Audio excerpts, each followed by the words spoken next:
In this video, I'll show you how to set up parental controls in the Google Play Store.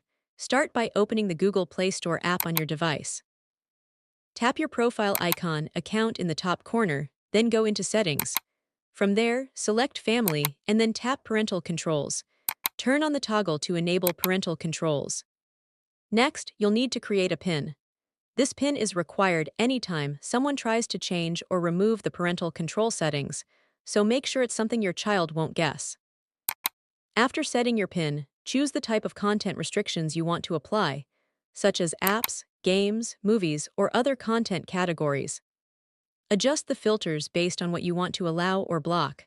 Once everything is set, tap Save to activate the settings. And that's it, your parental controls are now set up in the Google Play Store. If this video helped, make sure to give it a like. Subscribe for more quick tutorials and turn on notifications so you don't miss the next one.